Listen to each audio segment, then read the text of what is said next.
Hey everyone, Zach here, and welcome to the 56th lesson of this RTS tutorial series. We're going to be taking a slight deviation from our special units, and in this video we are going to be creating our recruitment queue UI. So currently we have the buttons. Now we're going to make a list of the units selected for training. We'll update this in a later video. I've intentionally left a couple of issues for you guys to find, and I'll actually explain what those issues are during the video. That said, fire up your editor and let's get started.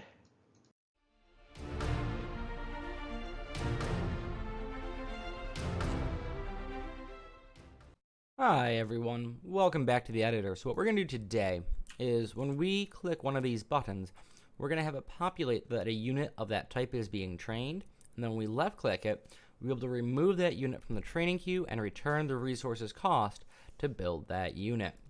Now we're going to do this in two parts. The first part we're going to do is actually create that new list.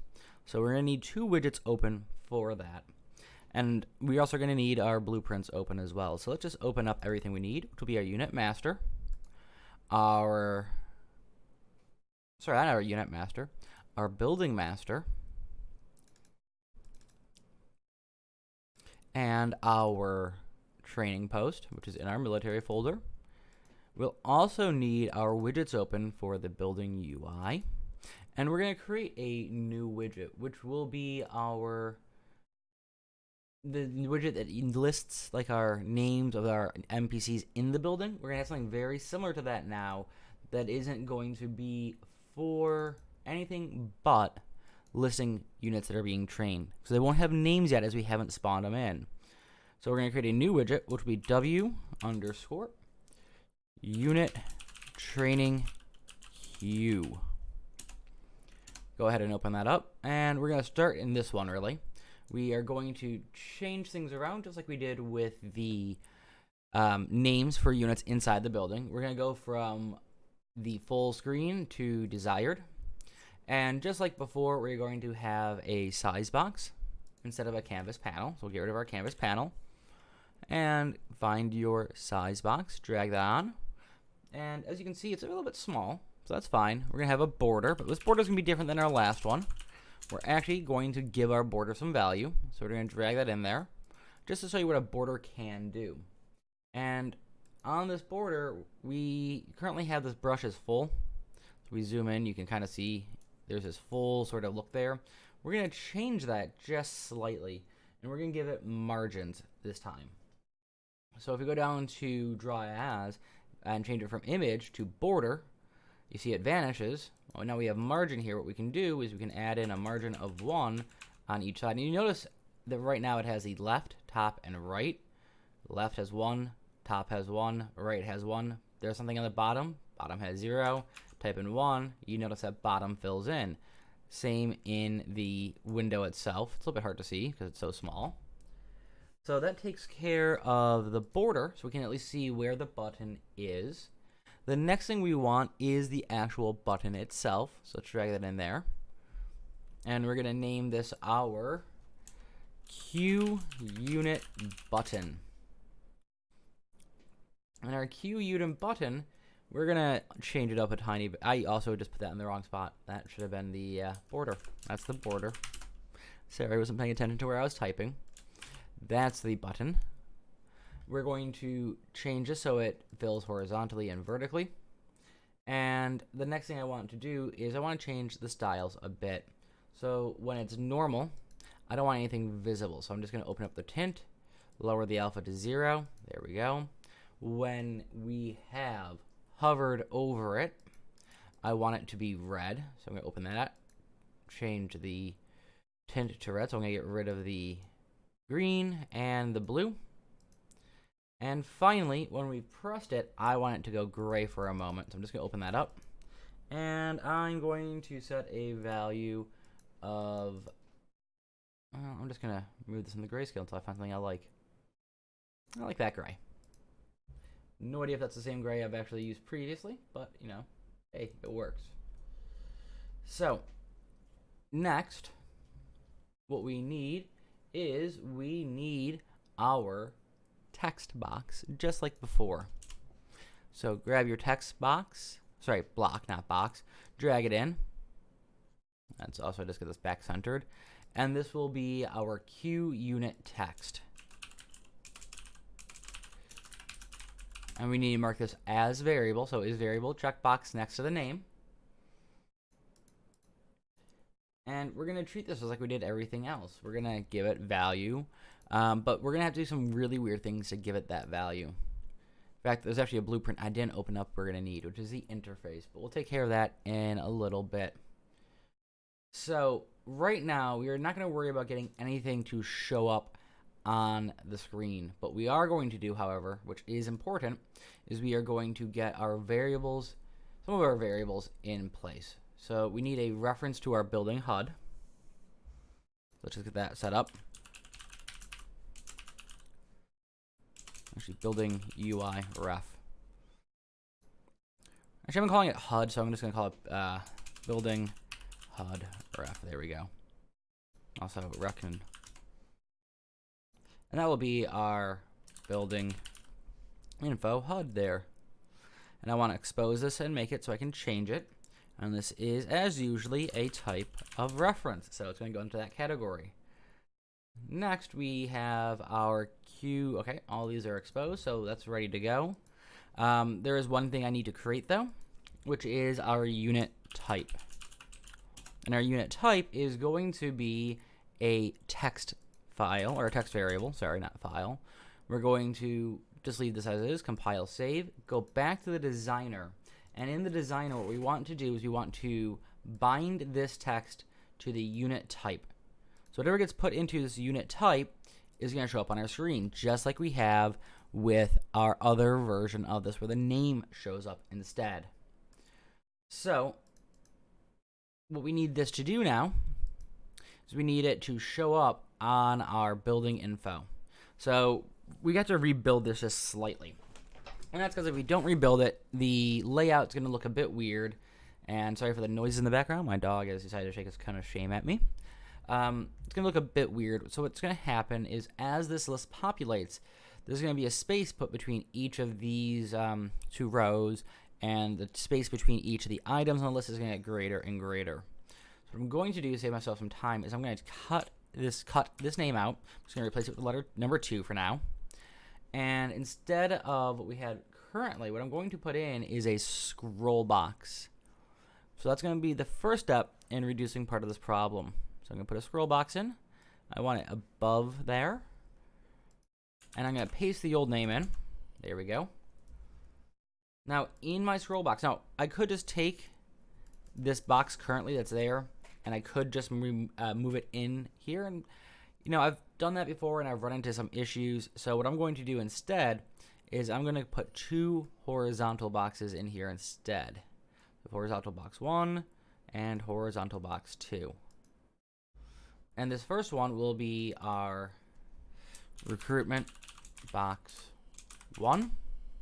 And in recruitment box 1, I'm going to take my infantry and my harvester. Or sorry, my infantry and my engineer, not harvester. And I'm going to move them into recruitment box 1. However, it appears we've had a little bit of an issue there where I didn't copy correctly. Let me try that again. There we go. And then you need to collapse these before you copy them. Forgot to say that. This will be recruitment box 2. I'm going to collapse that out of the way. So recruitment box 2. And we're just going to copy these again, or highlight them and drag them in there. There we go. So we're now lined up a bit with that. We're going to get rid of this. Let's make sure that this is actually still showing the recruitment box. So let's just load up a building. There it is. Let's load up a building that isn't a training post, and it's not there. Good. The next thing we need in this size box is we need a... Well, I put a horizontal box in purely as a spacer, but that is up to you on if you want to do that or not. So I do like having that horizontal spacer box. It just makes life a little bit easier. So I'm just going to grab one more horizontal box, drag it into here, and it's going to be my spacer box. And it's in the wrong spot, so let's put back there. There we go. And we're just going to put a spacer in there, which is a primitive type. And we're going to give it a padding of 3. There we go. Close that down. And next, we are going to put in another box, and that will be our size box. This is the box that's going to have all the information for our units going in. So put a size box in. This will be our queue box. And inside our queue box, we're going to have our queue name box, which will be a vertical box. So drag that in, paste it there. This is our queue name box. This is a variable. Compile, save. Go to your graph. We should probably fix that random capital E there real quick. Sorry about that. I just noticed that. There we go. Close out anything but your progress bar for now.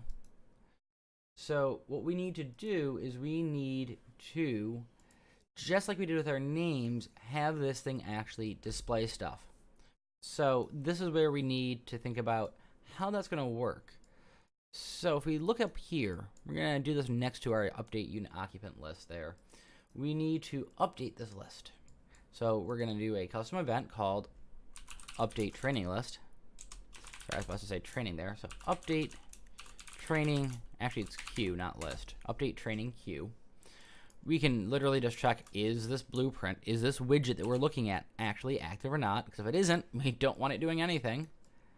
And then we need to check, is the length of our queue, or sorry, is the length of what's already on our screen equal to what the actual training queue is? And there you might go, wait, how are we doing that? And we don't have that material yet. So that's the next step on why we have the other blueprints open. But we're going to set up stuff for it. We're going to put our branch in. And we can do one of them right now. So it needs to be not equal. And the reason why, again, it needs to be not equal is if it... Sorry, I should probably actually have grabbed the right things first. So we need to get our queue name box. I could have done it the way I was doing it. It's just been a little bit longer. Get child count. And now we can do the not equal more easily because it's an integer. Pass that into there. The reason why we do not equals again is, remember, even if, we say less or greater than or anything like that, it all works. We just need to know, are they two different lengths? If this is shorter, then there's something wrong. We need to update it. If it's longer, then it's missing something, and we need to update it. And I'll talk a bit more about why we update it the way we do when we get to that point. So the next thing we need to do is we need to take care of we need to get information, which is our training queue lengths. So what we're going to do is we're going to go to our building master, because we have to call it from our master, but we're going to actually use it in our child. And that's going to be a new function. It will be a pure function known as set training queue length. So that is pure, as I said. It has one return value, which will be queue count, which will be a integer. And all we're doing is passing this information on from its child into the HUD. So let's go over to the training post and let's do a update our queue. Let's do a set our training length. So we need to set this first. And what we're going to do is we're just going to go into our training post. We're going to get rid of everything we don't need for right now. We actually probably need one of those. And we're going to go into our event graph. What we're going to do on our recruitment trigger is actually place it in the midst of our trigger. So right after we reduce our resources, we are going to add in the number of units we want trained. Then, once we have this number set, we are going to update our queue. So we're going to move this along, and we're going to update our training queue. So this won't set the value yet. We do that value in there. So I'm going to create a new function, which will be update queue list. What we're going to do is we're going to add some variables in to make this work. And we're going to do two of the same types of variables, but one will be an array and one will be just our unit type, which we already have. So this will be our unit types plural to spawn. It'll be our unit type enum. It will be an array of these.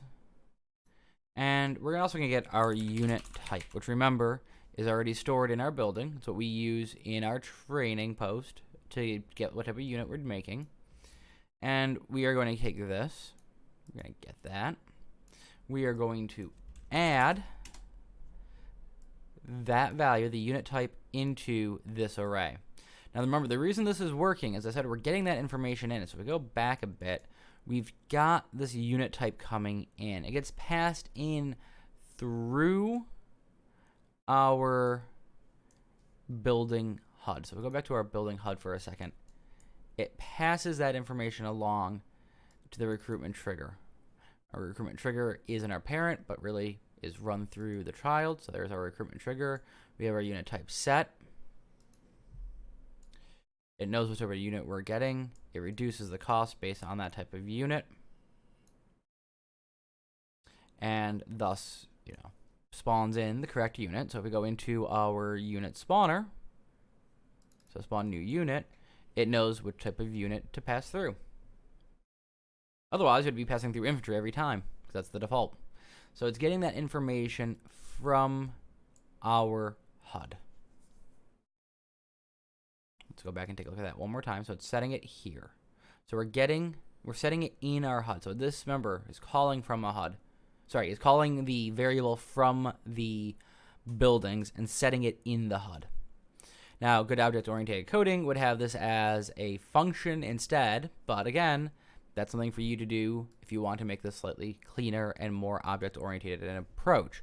All right, for now, go back to your training post. Go back to your update list. So now that we've updated the list with the type of unit we're spawning in, I really don't like the fact we can't line these up. We need to update an item we don't have, which will be our new interface. Now, the interface already exists. We just need to add one function to that interface.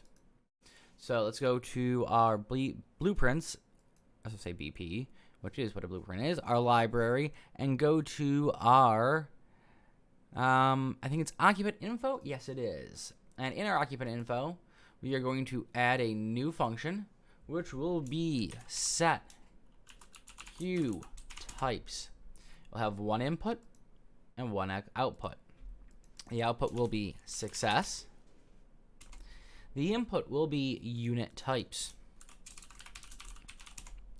This will be of our unit types enum.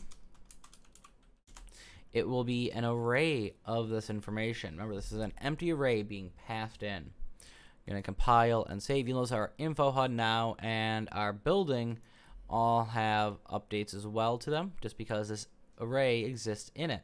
So we go to this interface. Why are you not showing up? Compile, save. Let's close that out, or we should actually be able to see it in the building, and I'm a bit concerned we're not. There it is. Okay, so it's in our building. So now that that's actually shown up, we're going to go back to our training post, and let me just reorganize this so it's near my training post. And in our training post, we're going to want to pass this information as a message to our HUD. So we have our HUD and our parent, so we can just call our building HUD. We want to get it. We want to pass to the HUD the set queue type. And it's not an interface call. So if you're not seeing message, make sure to click context sensitive, message, pass it on that way. There we go. And we're going to put a reroute in here. We are going to pass this array through there. Just going to move that down a bit. And then we need to trigger the event we just created inside of our HUD. So if we go back to our building info HUD, we have this new event update training queue. Well, we need to trigger that now. So we're going to update our training queue. There we go. We'll put a reroute in. Put a second one in, because I actually know I need two. Just line it all up. Plug that into there. And there you go. So with that set up, we just put our return node in. There we go. Compile this, save it. Compile this first, apparently. I forgot to do that step. Go back here, compile it. That error should go away. So if you're getting that error, it just means the HUD or the UI, the widget, hasn't been compiled correctly. Go back to your event graph, take the new function, plug it into there. There we go. Okay, so now that that's happened, we can go back to, compile and save. We can go back to our building info, and we can take care of this queue length issue. So, all we need to do is get our building graph, I don't know why I searched. I could just pull it from here. It's not doing it from a child. And we get our set training queue length, which I actually don't think I set. I think I might have skipped that step. So let's go back to the training post, make sure I haven't forgot something. Sorry, I did skip a step. All we need to do, and the one thing I forgot to say, is we actually need to call that function up inside of this blueprint. So, that's not the way to do it. We're going to go to override, and you're going to search for set training queue length. And all we can do in here is just remove that. We don't want the parent information coming through. We are going to get this units to be spawned, and we're going to get the length of it.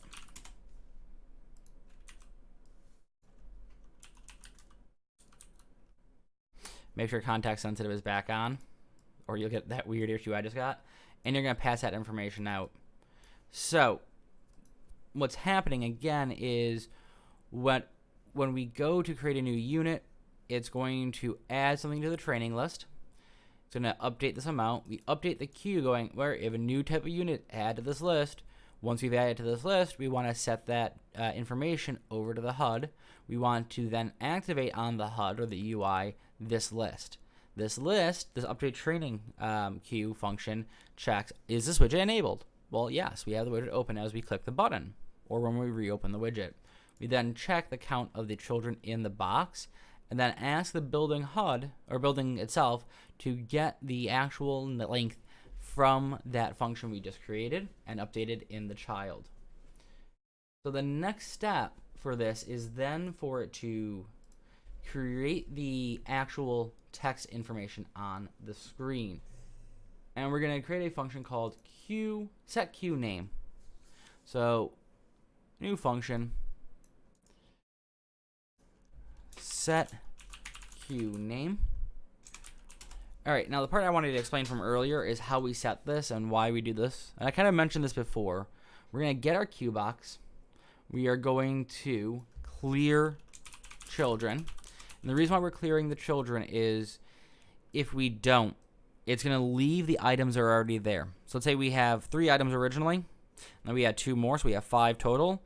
It's going to, if we don't clear it, it's going to leave child 1, 2, 3 up there, and the next 2 won't be 4 and 5. It'll be 1, 2, 3, 1, 2. It's going to restart making it, or restart the loop that we're going to put next. So we need to clear this so it knows, hey, make this from scratch. So the next thing we need is, we need to get that interface call actually. So before we go any further, let's go to our interface here. And we have this set queue types. Let's go in here. And all we're going to do is we're going to break this. We're going to click successful because it has to be successful.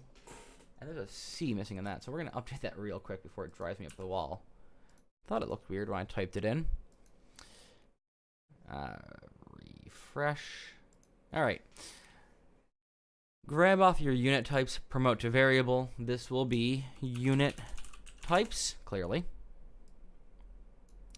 Pass it out that way. Compile, return to set queue name. So in set queue name, what we're going to do, we're going to get this enum. We are going to loop through it. So for each, and we're just going to plug that into there. And finally, we're going to go to our completed and do our return node.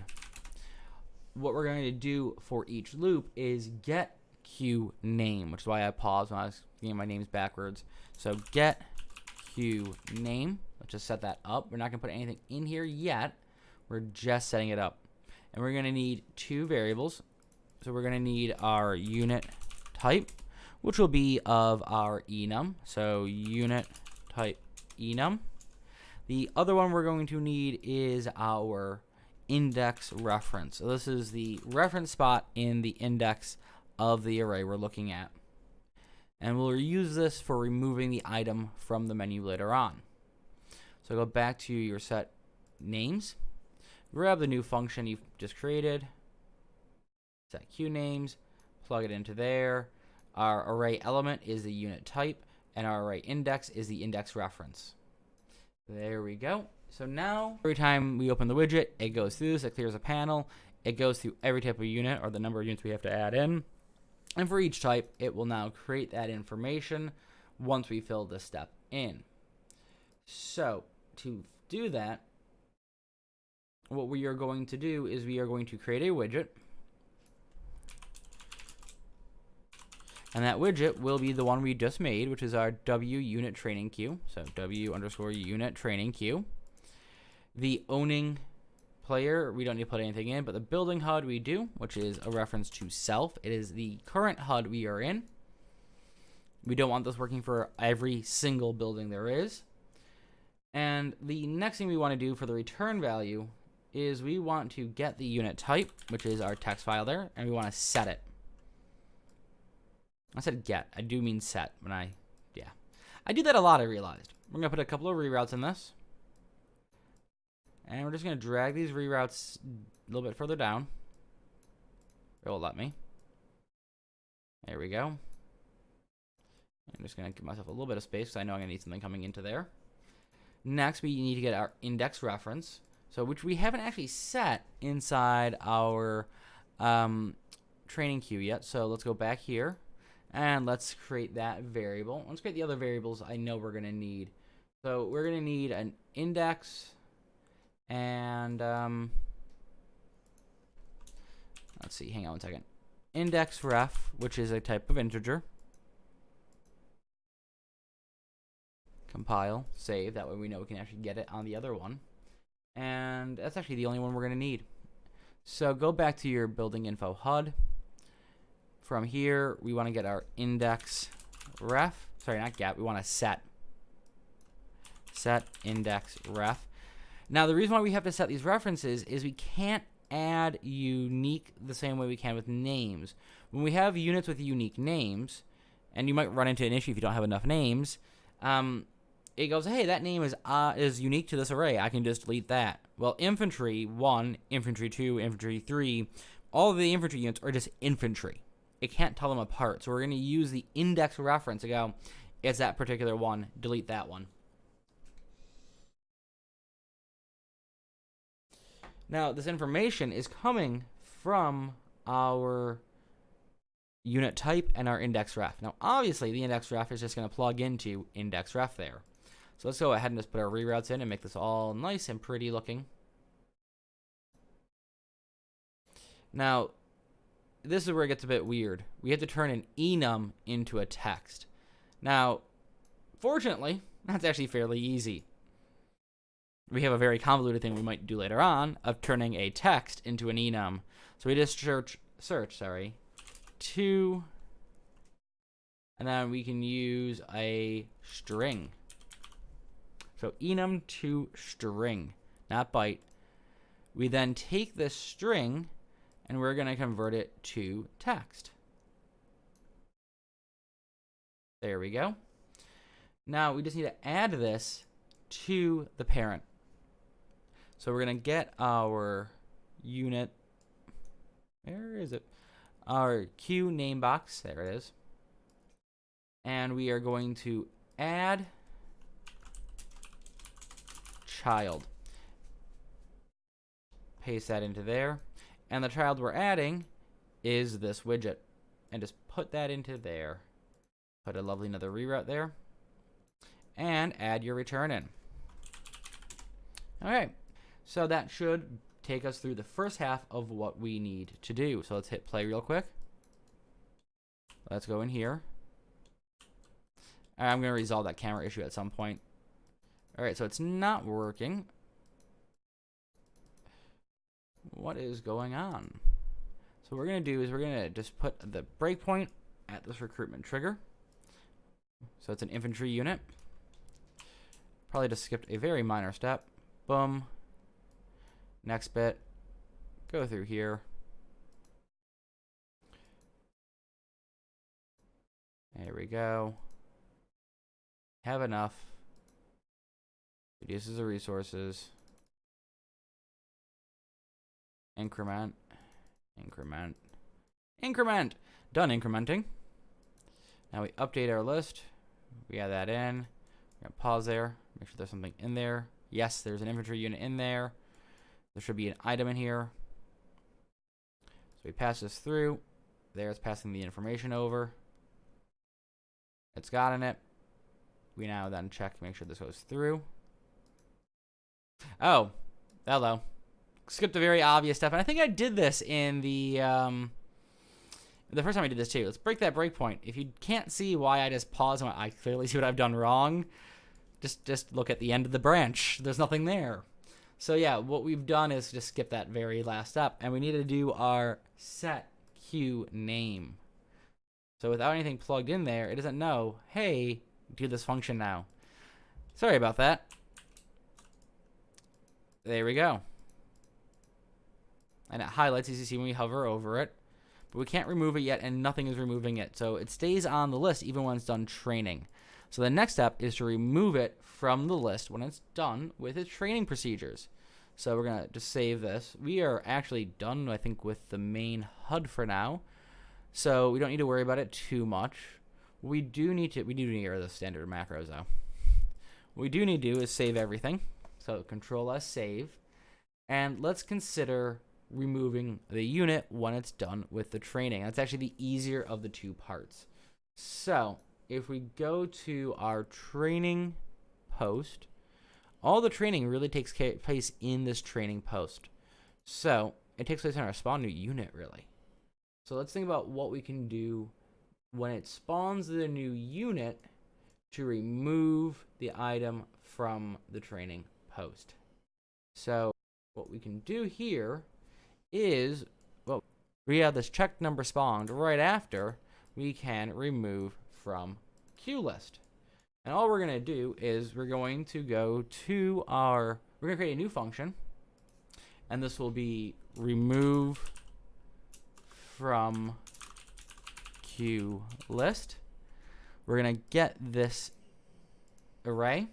We're going to remove the index. We're removing it at 0. It's the top one being trained. So we want that one, the first one, remember, the thing at 0 is the first, removed. And then we want to update the lists. So all we're going to do at this point then is get our building HUD and update our list. And we can cheat a bit. We can go back here, and we can just copy this. Boom. Because we've updated the list here, we've updated this array. When we pass it through, it's going to have the new array length and automatically remove the item and then update the list. So we put return in. There we go. Compile, save. Go back to your spawn new unit. Put that new function in there. And let's test it out. Compile, play. Open your training post. Put one infantry, one harvester in. Infantry is removed. It spawned in. Harvester is removed. It spawned in. There we go. It works. Now comes the fun bit. I want to return resources when I say, let's get rid of this unit. I don't want to spawn it in anymore. So let's go back to our unit training queue, the new widget we made. And, well, we really actually don't need any of these. I was going to do it on right click, but I found the right click for this one just did not work well. What we do need is an on click event, though. So highlight your button, on clicked. And this is where it gets a bit convoluted, as I mentioned earlier. So we need a new function, which will be set unit type enum. When we fire this event off, we need to actually make sure we're removing the right item from the list. So the way we do that is we are going to have a new variable called unit types, plural, which will be of our unit types enum. It's an array. We are going to loop through this. We are going to do for each loop.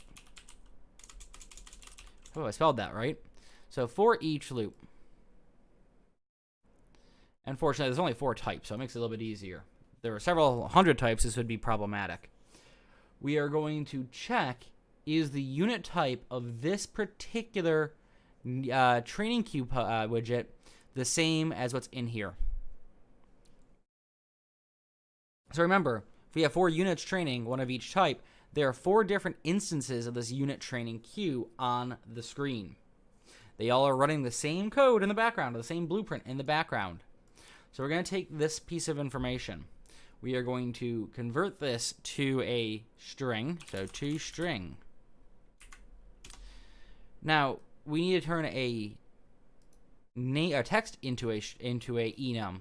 The only way we can do that is actually by looking at the string versions of each. So we're going to take that, and we're going to do this to text. So we want to text from string. We want to know, is this text equal to the text that makes up that particular enum entry? This is the only way I found to get it to work. I'm sure there's probably a less convoluted way than this step, actually than all of this step, but I couldn't find it, so this is what we got instead. We'll do a branch here, plug that into the loop body, and there we go. Now, the next thing we need to do is we need a final variable, which will be just the single unit type. We need to know what type of unit we're removing. So it's unit type. Unit type enum. Just make it easier on me. I forgot we already have a unit type that's the string there, or text. And we're going to set this at the very end. So we are setting it. And what we're setting it to is this value of our array element if, in fact, the array element as a string or as a text matches the text that is the unit type that's on display. So basically, make sure that the unit it's removing is the unit that we want to remove. So if we have a infantry unit and a harvester unit, we want to make sure, well, it's actually getting the correct unit to remove. So if we click the infantry unit, it's removing the infantry and not the harvester. Okay, so that's the first thing we need. So we've made that. Let's go back into our graph. Let's put that in. So set unit type. There we go. We are then going to pass this information along, and what we need for that is our building master. We're going to have a new custom event.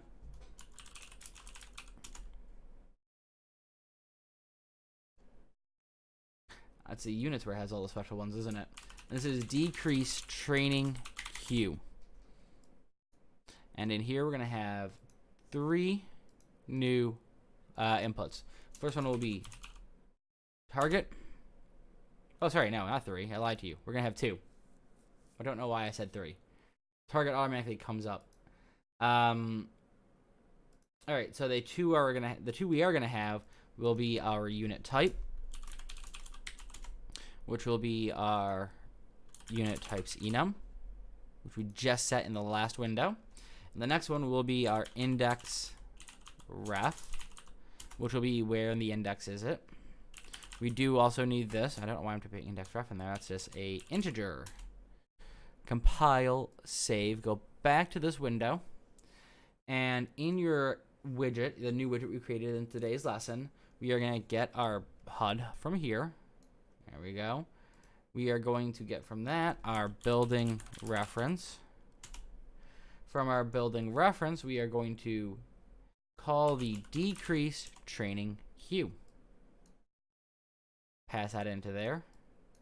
Well, we've already got the index reference being passed in elsewhere, so that doesn't change. and we need to know what is actually this a item of. And that's what we just made in the set enum type. And we're going to pass that out. So we're just setting here in this function that variable we're passing out. We get this index reference from our training post when we make our... Sorry, I lied to you. Don't get it from our training post. We get it from our building info HUD when we set our, or get our name. So it's passing that along from the index array of the unit types we're looking at. It just makes it a lot easier to have both these pieces of information coming along. The next step we want to do is we want to remove from parent. Now, this is actually what removes it from the screen. This is going to make sure it isn't trained and that we get our resources back. So let's compile, save. Let's make sure it actually removes it from the screen. We won't get our resources back, but let's make sure that part of it works. Put 2 in. Actually put a 3rd in. There we go. There we go. There we go. Now they're still training. They're still reducing resources because we haven't told it not to. It also is putting them back in because it's confused. It doesn't know what's going on. It hasn't actually deleted them. The queue still has information in it. Now we need to remove the information from the queue itself. So let's go back to our training post. Let's go to our event graph. And in our event graph, we are actually going to reduce the, decrease the training queue. So right click, decrease training queue, which we get from a add event that's in our parent. We are going to pretty much do everything we've done up here. We're going to take our player controller, we're going to take our unit trainer ref, we're going to get the unit cost, and we're going to just duplicate that down here. We're going to pass that into there. The type of unit that we're doing this for, however, is coming from here, our unit type. There we go. It's easier to pass it through than to set it like we did earlier, just because there are so many different buttons on the screen for that one. It just becomes problematic. And if you remember, we have that the cost, the decrease resources thing, reduce resources. Well, we can just take this and we can just duplicate it as a return resources, which, you know, we already kind of have done previously, so this shouldn't be too hard. So if we just want to have some fun with this, all we need to do is duplicate it, or not fun, but some speed with it, and do return resources. Just delete that, and change this out to a plus float. Plug that value into there. That's wood. Plug that into there. Duplicate that over. Plug that into the OR one. Plug the total back in. Plug that in. There you go. Compile, save. Go back to your event graph. And down here, plug in your return resources. And the values we're returning are our wood and our ore. And it's already updating in the correct window, or in the correct spot, so we don't need to worry about target. Next, we need to remove that particular unit from the training queue, which we've already seen done. We did that with this. We're removing the first item from the queue, except for this time we're not removing the first item, we're removing the one that is clicked on, and that is important. If we don't remove the one that's clicked on, we can't actually get it to work correctly. Now we're going to need to update this down the road, and probably in a couple episodes, to actually get this to work fully, because there's going to be a little bit of an error, and I want you guys to see if you can find that error and, you know, experiment. Like I did at the start of the series, and I've done it at other points. I'll give you a bit of a hint on what the error is. Check what units get trained. Now, I'm not going to fix this error until we've done the adding of the rifle to the infantry unit, the pickaxe to the harvester unit, and so forth. That way you can visually see what the error is. But you should be able to logically work it out just after this video. So we're going to get this unit enum type. We are going to remove index. And this index we're removing is the one that we're passing through. Like I said, it's useful. So we are removing the correct index. That isn't the error quite yet. There we go. Next, we are going to decrement, so we take a look at this. We're just going to repeat this really. We're going to take this. We're going to control W down here. Just delete the increment and decrement it minus minus. And plug the result into there and the execute into there. There we go. And just plug that into the remove index. So we're decrementing this integer. And then we want to do something we've done earlier. And this actually might help resolve that issue. But you still might run into a bug. So we might have to come back and check this. I said you would. It's a might actually. It really does depend on a few things. But take a look at the logic. See if you can see what the problem might be. All right, so now let's test this out. We're going to put in one of each type, and we're going to stop all but the support unit. I did that too slowly. So I got through the infantry unit before I could actually do it. And there was a little bit of a bug. I finished the infantry unit. So all but the support unit will be removed. There we go. Support unit should be the only one that spawns in. I might get 2, unfortunately. Now, there is one of the bugs I said might potentially happen. Here's how to test if it's the right unit. Let's move it over here. If it starts healing, we have the right unit spawned in. If not, well, you might actually have seen the bug earlier on. Then, so it's healing. So we do have a little bit of a bug where, let me deselect the units, where it still has our support unit on the screen. And we just got our resources back, I think. So there are some things we need to do to clean it up. But this gives you the working material. It gives you a potential bug to find. It gives you that bug I just showed. And I want you to take a crack at it. We'll return to this after we finish putting in the rest of our units. That said, if you've liked this series, make sure to hit that like button. The YouTube search algorithm and all of YouTube really like those likes. It helps get this tutorial series out there to people. So please hit that like button if you've enjoyed this series. Make sure to also hit the subscribe and notify icon so you know when the next tutorial is out. And feel free to join the Discord community or reach out to me in the comments below if you have any problems or questions. That said, I hope to see you in the next tutorial, and I hope that you have a wonderful day.